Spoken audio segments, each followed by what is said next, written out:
Buongiorno a tutti. Oggi vi voglio parlare di una cosa interessantissima che riguarda noi all'interno delle nostre case. Allora, la nostra casa, qualunque casa, il nostro appartamento, la nostra casa unifamiliare, qualunque luogo dove noi passiamo la nostra vita privata, è la nostra tana. Perché dico tana? Perché è molto importante che cominciamo a conoscere come ci si muove all'interno di una casa e come si distribuiscono gli spazi in funzione di un concetto aureo da cui dobbiamo partire. Noi tutti siamo dei mammiferi e come tutti i mammiferi, e non solo i mammiferi, si comportano in questo modo, ma comunque noi siamo dei mammiferi, quindi siamo degli animali.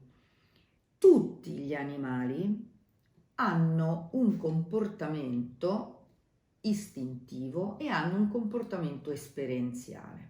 Allora, il comportamento istintivo è quello che è innato nella natura dell'animale e non ha necessità, quindi ha delle conoscenze che non hanno la necessità di derivare da delle esperienze fatte in vita. Molto banalmente, quando noi usciamo dall'utero o quando un uccellino esce dal suo uovo o un rettile, è uguale per tutti, abbiamo delle competenze già. Abbiamo tre competenze di fatto.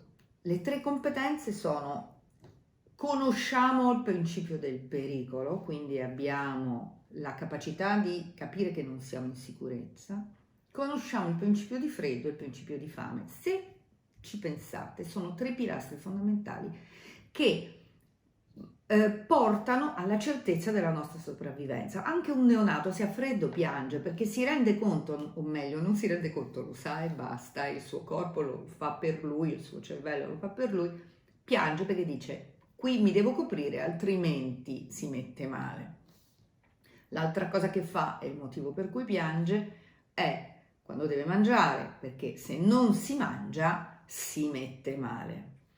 La terza cosa per cui piange un neonato è se non vede la mamma, perché se vede la mamma sa che sta al sicuro, ma se la mamma va dietro di lui e lui non la vede, piange, perché il principio fondamentale, sono informazioni che arrivano dal nostro cervello primitivo, perché abbiamo un cervello che, ripeto, ha delle competenze dal nostro cervello primitivo, dice: qui la mamma non c'è, si mette male, piangiamo perché procuriamo allarme perché questo rischio rientri. Allora, come noi abbiamo queste tre competenze che sono già radicate, che ci consentono di rimanere in vita e che ci consentono di arrivare fino all'età adulta, poi abbiamo altre competenze che sono innate, si chiamano archetipi e che sono presenti in tutte le culture. Fanno strettissimo riferimento a queste competenze primarie che noi abbiamo. I nostri archetipi sono molti, innanzitutto, e si riproducono e si presentano all'interno delle nostre case.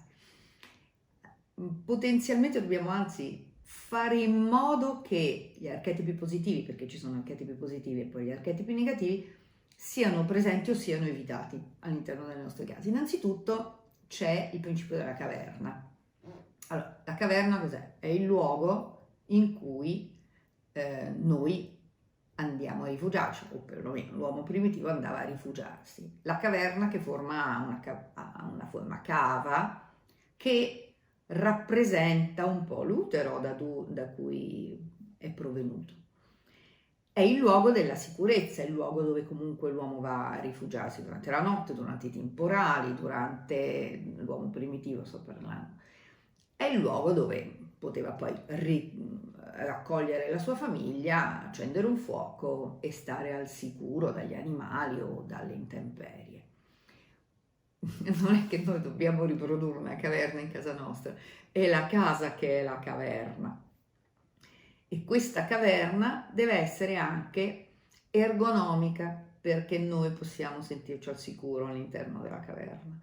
ossia deve essere non gigantesca, non deve avere delle altezze sterminate, perché altrimenti noi non la possiamo controllare con il nostro corpo umano, perché ogni spazio che noi abbiamo a disposizione deve comunque dialogare con le nostre dimensioni, non deve essere un luogo dove noi ci perdiamo all'interno dello spazio. Nessuno di noi sceglierebbe di abitare all'interno di un terminal di un aeroporto, perché è sovradimensionato rispetto a come siamo fatti noi. Quindi noi dobbiamo pensare di riprodurre o visivamente o proprio spazialmente intorno a noi uno spazio che ci accolga e nel quale noi ci sentiamo raccolti. Poi andremo avanti spiegando gli altri archetipi. Comunque già cominciamo. L'archetipo della caverna è una cosa da tenere molto presente. Ciao!